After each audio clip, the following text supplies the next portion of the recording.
그러나 지혜는 어디서 얻으며 명철이 있는 곳은 어디인고 그 길을 사람이 알지 못하나니 사람 사는 땅에서는 찾을 수 없구나.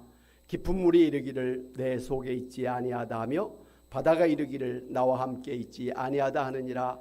순금으로도 바꿀 수 없고 은을 달아도 그 값을 당하지 못하리니 오빌의 금이나 귀한 청옥수나 남보석으로도 그 값을 당하지 못하겠고 황금이나 수정이라도 비교할 수 없고 정금 장식품으로도 바꿀 수 없으며 진주와 벽옥으로도 비길 수 없나니 지혜의 값은 산호보다 귀하구나. 구수의 황옥으로도 비교할 수 없고 순금으로도 그 값을 헤아리지 못하리라. 그런즉 지혜는 어디서 오며 명철이 머무는 것은 어디인고 모든 생물의 눈에 숨겨졌고 공중의 새에게 가려졌으며 멸망과 사망도 이르기를 우리가 귀로 그 소문은 들었다 하느니라. 하나님이 그 길을 아시며 있는 곳을 아시나니 이는 그가 땅끝까지 감찰하시며 온 천하를 살피시며 바람의 무게를 정하시며 물의 분량을 정하시며 비 내리는 법칙을 정하시고 비구름의 길과 우레의 법칙을 만드셨습니다. 그때 그가 보시고 선포하시며 굳게 세우시며 탐구하셨고 또 사람에게 말씀하셨도다. 보라, 주를 경외함이 지혜요 악을 떠남이 명철이니라. 아멘. 오늘 성경에 보면 욥이 사람들은 금과 은을 소중하게 여기면서 땅속 깊은 곳이라도 찾아가서 금과 은을 그렇게 찾아낸다고 합니다.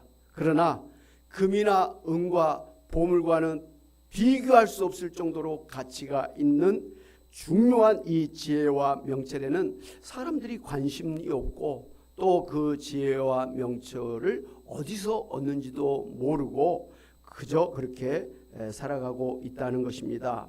그런데 오늘 하나님께서 이 지혜와 명철이 어디에 있는지를 아신다고, 하나님만이 아신다고 그렇게 욥은 우리에게 교훈하고 있습니다. 23절에 하나님이 그 길을 아시며 있는 곳을 아시나니 그렇습니다.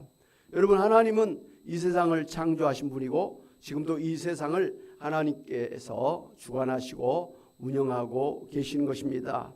그러면서 하나님은 이 세상을 땅끝까지 감찰하시면서 온 천하를 살피시고 모든 그런 자연의 법칙, 이런 법칙을 만드시고 그것을 또 아시고 또 운영하시는 지혜의 하나님이신 것입니다. 할렐루야. 하나님이 이 세상을 창조하시고 하나님이 이 세상에 돌아가는 모든 법칙을 창조하신 지혜의 하나님이라 이 말씀입니다.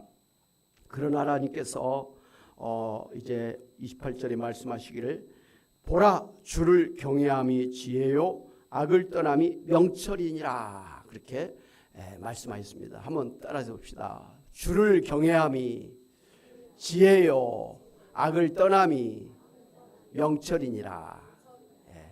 하나님을 경외함이 지혜라 그렇게 말씀을 해주셨습니다. 여러분, 지혜서라고 하는 솔로몬의 잠언서에서는 특별히 그 지혜를 굉장히 강조를 하고 있지 않습니까? 1장부터 마지막까지 계속 지혜에 대해서 교훈을 하고 있는데요. 바로 이 하나님을 경외하는 것이 지혜의 근본이라고 반복해서 우리에게 가르쳐 주었습니다. 그런 또 요 하나님은 우리에게 지혜를 주시고 지식과 명철을 주시는 분이다 라고 말씀을 해주셨습니다. 잠언서 1장 7절에 다 같이 한번 보도록 하겠습니다. 시작. 여호와를 경외하는 것이 지식의 근본이거늘 미련한 자는 지혜와 훈계를 멸시하느니라. 잠언서 9장 10절도 같이 한번 봅니다. 시작. 여호와를 경외하는 것이 지혜의 근본이요 거룩한 자를 아는 것이 명철이니라. 잠언서 2장 6절. 대저 여호와는 지혜를 주시며 지식과 명철을 그 입에서 내심이며 그랬습니다. 여러분, 요한복음 1장 1절에 보면 태초에 말씀이 계시니라. 이 말씀이 하나님과 함께 계셨으니 이 말씀은 곧 하나님이라 그랬습니다. 태초에 말씀, 로고스, 진리가 있었다라는 것이죠. 그런데 이 지혜가 로고스 진리가 하나님과 함께 계셨는데 바로 이 진리가 곧 하나님이다. 로고스 이 진리가 하나님이다 이렇게 말씀했습니다. 그러니까 성경은 하나님이 로고스 진리다 지혜다 이렇게 신약 성경에도 그렇게 사도가 분명하게 증거를 한 것을 볼 수가 있습니다. 그러므로 금이나 은이나 어떤 보물보다도 가치가 있고 소중하고 중요한 그 지혜를 얻고자 힘써야 되는 것입니다. 이 지혜를 얻고자 하는 사람은 하나님을 경외해야만 합니다. 지혜를 찾는 사람은 금과 은을 구하는 같은 그런 열심으로 하나님을 구하며 감추어진 보배를 찾아 나선 것처럼 하나님의 말씀을 찾아야 되는 것입니다.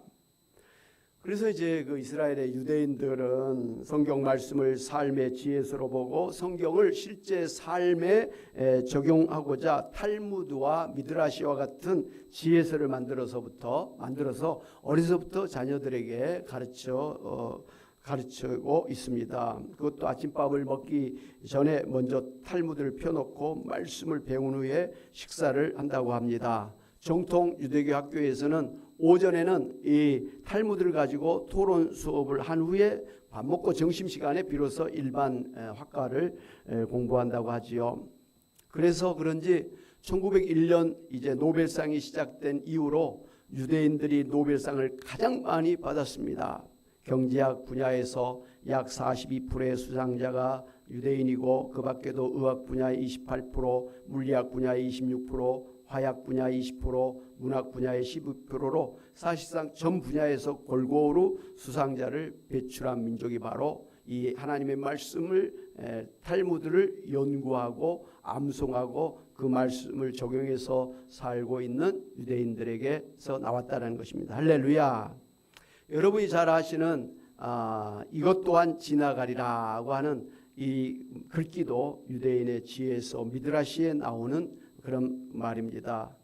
금세공업자가 다윗 왕의 명령에 따라서 반지를 만든 후에 그 반지에 또 어떤 글귀를 넣을지 계속 고민했지만 도저히 좋은 글이 떠오르질 않았습니다. 그래서 이 세공업자가 이 솔로몬에게 찾아가서 솔로몬이시여 다윗 왕께서 기쁠 때 교만하지 않게 하고 절망에 빠졌을 때 시련에 빠졌을 때 용기를 줄 수 있는 글귀를 새기라고 하셨는데 어떤 글귀를 적으면 좋겠나이까 그렇게 물었습니다.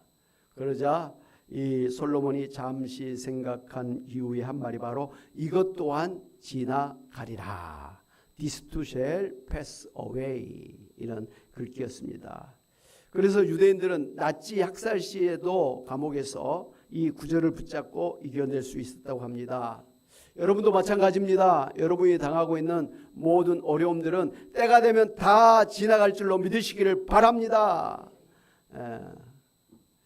특별히 연세가 드신 우리 권사님 집사님들 이 노년이 천년 만년 영원히 가는 거 아니에요. 이제 금세 때가 되면 이 노년의 모든 것 이 연약한 모든 몸을 벗어버리고 하나님의 손으로 지으신 영광스러운 신령한 몸을 덧입고 새하늘 새 땅에서 부활한 몸으로 영원히 살게 될 날이 금세 올 줄로 믿으시기를 바랍니다. 젊은 사람보다 더 빨리 그날이 온다라는 것이죠. 할렐루야. 죽는 게 그렇기 때문에 두려운 게 아닙니다. 왜? 내 힘든 몸 말이죠. 빨리 벗어버리고 더 신령한 몸, 좋은 몸으로 덧입고 살 수 있는 그날이기 때문에 죽음이 오히려 환영할 만한 날이라는 것입니다. 할렐루야. 죽음을 환영하시는 우리 권사님 집사님들 되시기를 바랍니다. 아멘. 세상 사람들은 죽음을 제일 두려워하는데 우리는 이제 내가 이 모든 무거운 짐, 이 모든 연약한 몸, 병든 몸을 벗어버릴 때가 됐구나. 그런 소망 가운데 죽음을 맞이할 수 있는 기가 막힌 은혜를 누리고 사신 줄로 믿습니다.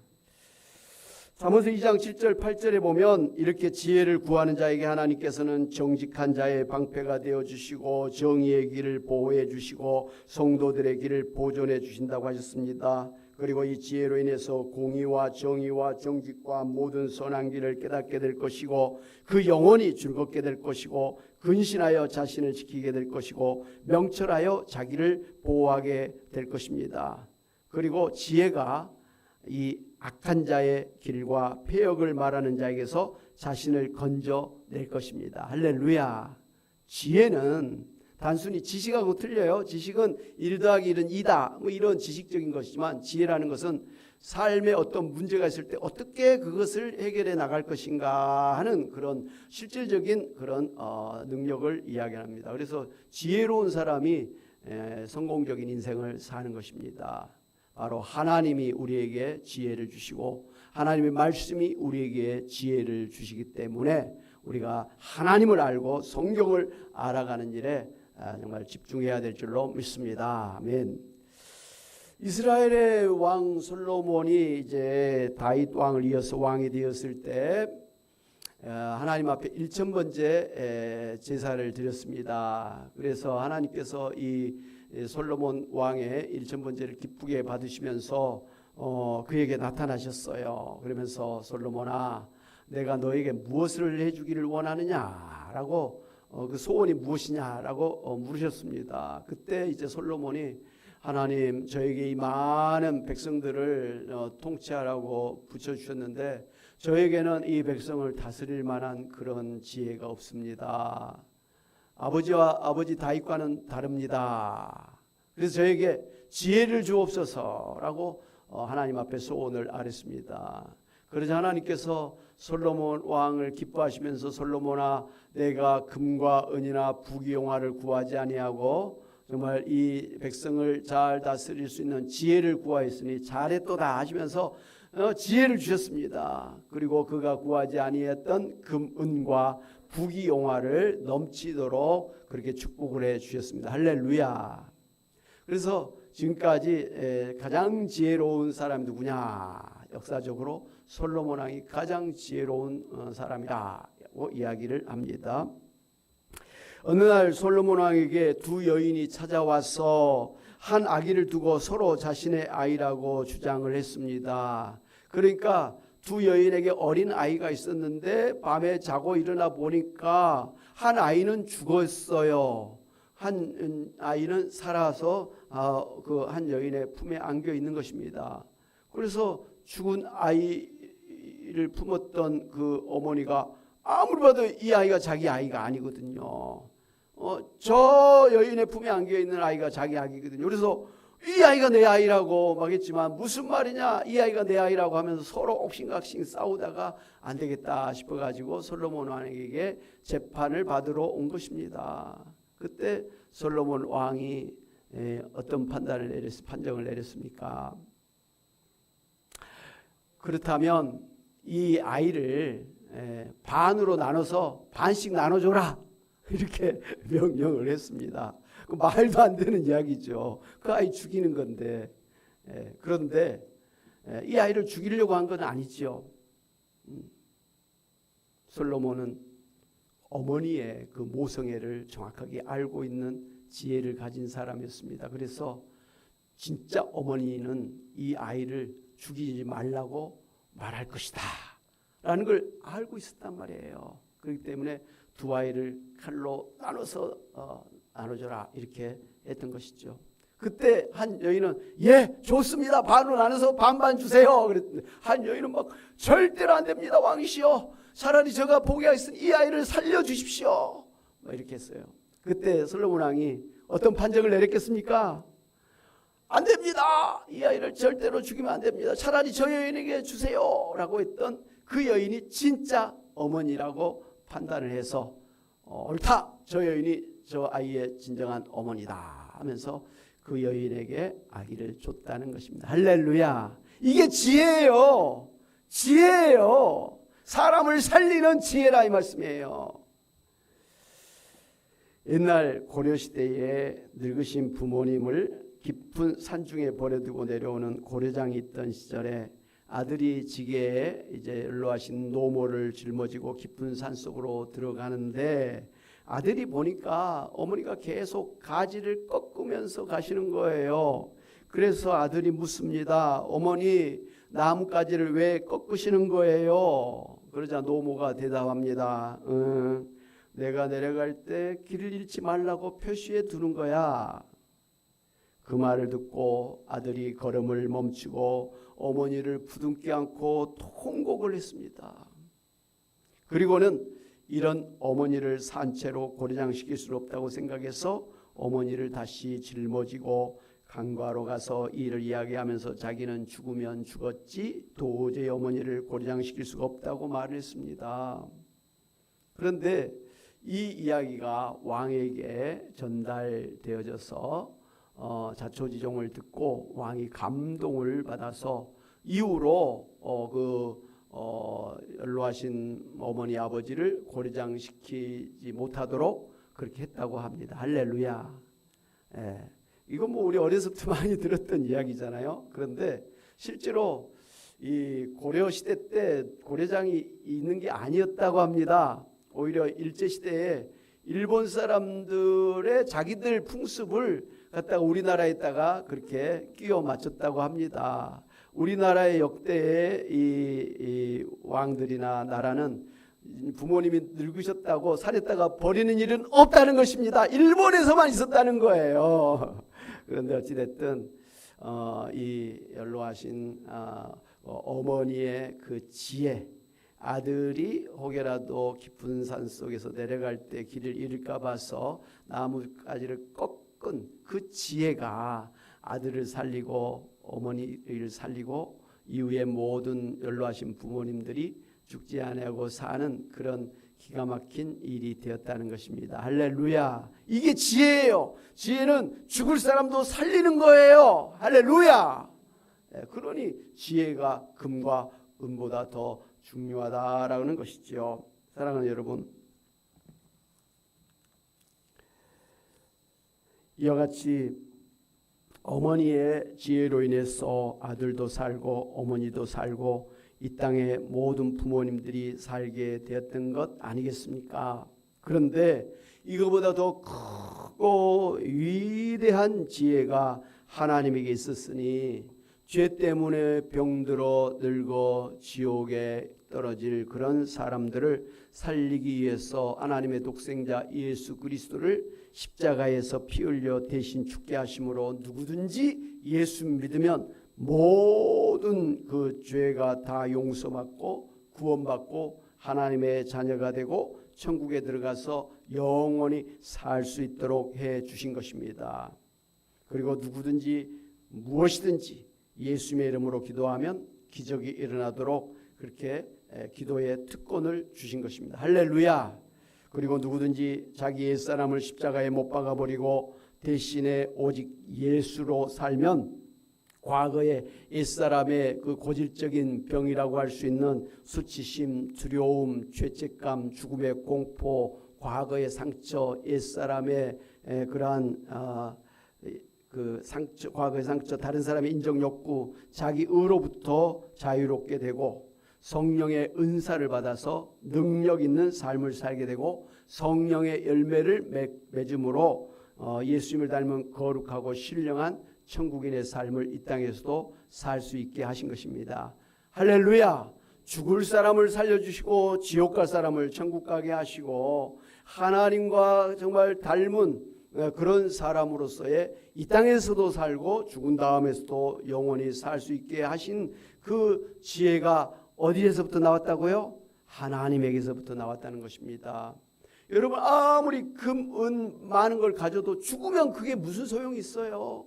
금, 은도 좋지만 죽지 않냐고 사는 게 더 중요한 것입니다. 할렐루야. 그래서 성경에 보면 죽은 사자보다 살아있는 개가 훨씬 낫다는 거예요. 그렇지 않습니까? 연세 드신 우리 권사님 집사님들 젊은 나이에 돈 많이 벌어놓고 40세 50세에 돌아가신 거하고 좀 없어도 7, 80세 이렇게 무난하게 살아온 거하고 어떤 게 더 행복한 겁니까? 그죠? 무난하게 자식들 다 크고 결혼한 거 보고 손주들 보고 이렇게 사신 게 훨씬 축복받은 것이죠. 예.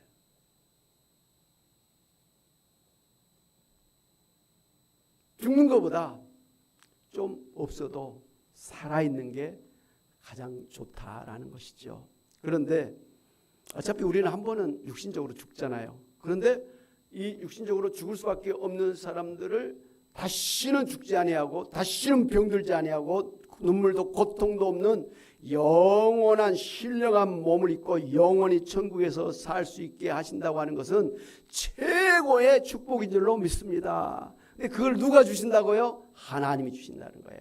하나님이 어떻게 주신 거예요? 독생자 예수 그리스도를 십자가에 피 흘려 죽게 하심으로 우리 죄를 대속해서 대신 빚을 갚게 하심으로 우리가 예수님 믿으면 모든 죄를 다 용서받게 하심으로 되는 것입니다. 이게 하나님의 지혜예요. 이걸 갖다 성경에서는 복음이라, 굿 뉴스라 이렇게 이야기하는 것입니다. 할렐루야. 이 하나님의 지혜 때문에 오늘 예수 믿은 여러분들이 모든 죄를 용서받고 하나님 앞에 의인이 되었고 하나님의 자녀가 되었고 천국의 백성이 되었고 영생을 얻었고 이후로 부활해서 새하늘 천국에서 영원히 살게 될 것을 믿으시기를 바랍니다. 하나님의 지혜 때문이에요. 그런데 이 하나님의 지혜가 어디에 나타나 있어요? 성경에 나타나 있어요. 뭐 꿈이나 뭐 이런 게 아니라, 환상이 아니라 성경을 통해서 누구든지 성경을 읽고 성경을 듣는 자는 이 지혜를 깨닫게 되어져서 죽지 아니하고 영원히 살고 지옥이 아닌 천국에서 살 수 있는 그러한 축복을 누릴 수가 있는 것입니다. 사랑하는 여러분, 목마른 사슴이 시냇물을 찾듯이 지혜의 근본이신 하나님을 부지런히 찾으시기를 바랍니다. 이번에 그 전국적으로 폭염이 있었고 또 지역에 따라서 폭우가 있었지 않습니까? 그런데 우리나라의 그 동해안 강릉에서 유일하게 물이 없어서 지금 굉장히 힘들다고 하죠. 조금 더 이대로 가면 정말 먹을 물도 없어서 큰일 날 거라고 이야기를 합니다. 이번에 또 그 날씨 예보를 보니까 서울보다도 오히려 강릉이 더 더운 거예요. 다른 데는 이번 주에 이렇게 비가 온다고 하는데 그쪽은 비가 올 소식이 없는 거예요. 참 희한하죠. 강릉에 사는 사람들이 자기들한테 이렇게 물이 없어서 어려움을 당할 것을 어찌 생각이나 했겠습니까? 그런데 정말 물이 없어서 식수조차도 없는 그런 어려움을 당하고 있다고 합니다. 그런 강릉 사람들은 얼마나 하늘에서 비가 오기를 학수고대하겠습니까? 그래서 뭐 요즘에 뭐 기우제까지 지낸다고 하더라고요. 그 옛날 시대나 있을 그런 일을 이 현대 시대에 우리나라의 한쪽에서 기우제를 들여가지고 비가 오기를 기도한다고 하니 참 기가 막힌 일이죠. 근데 이게 천재가 아니라 인재라는 말을 하더라고요. 이 속초랄지 다른 데서는 이런 때를 대비해 가지고 저수지를 만들었다고 합니다. 댐을 만들었다고 합니다. 나름대로. 그래서 물을 저장을 했는데 강릉 사람들은 이상하게 우리는 반대합니다. 그리고 안 만들었다는 거예요. 그러니 뭐 물을 모아놓은 게 없으니까 이런 어려운 때에 이런 어려움을 당하는 것이죠. 어찌됐든 물이 없는 사람들은 당장 샤워하기도 어렵다고 하죠. 화장실 변기 물 내리기도 어렵다고 하죠. 겨우 이제 먹고 식수로 이렇게 하는데 물이 없으면 그것마저도 못하는 거 아니에요? 물론 생수를 사 먹을 수도 있지만 그걸 언제까지 하겠습니까? 그렇기 때문에 정말 이 물이 얼마나 소중한지를 우리가 알아야 되고요.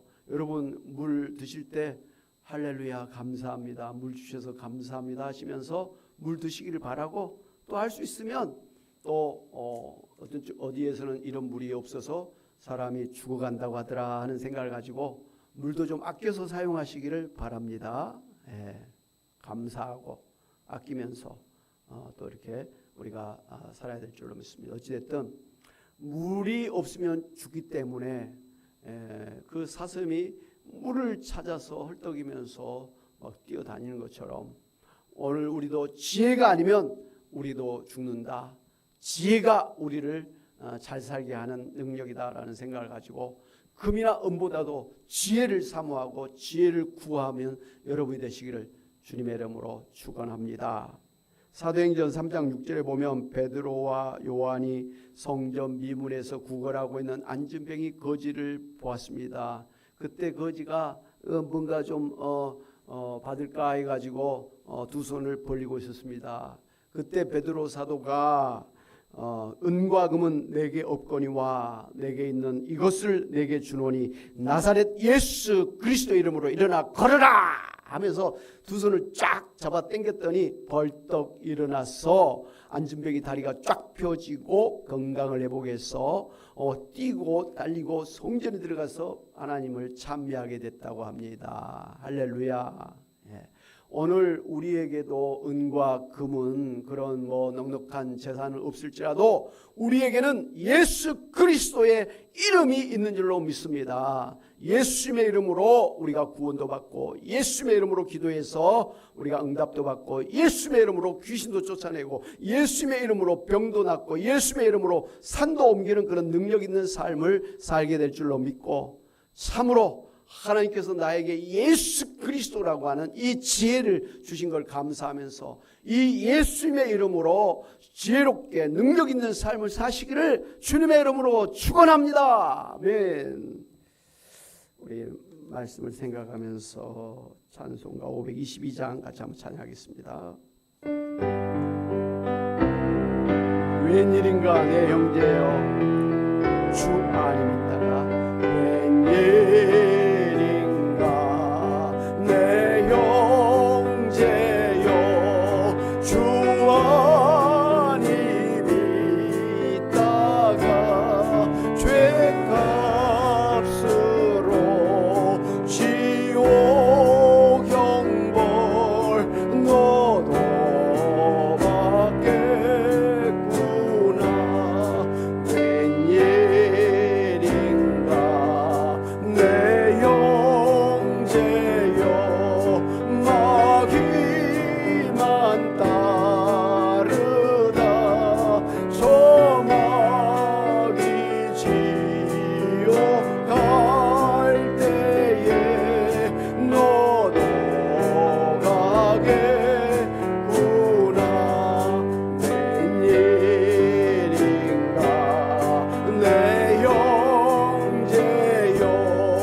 재물만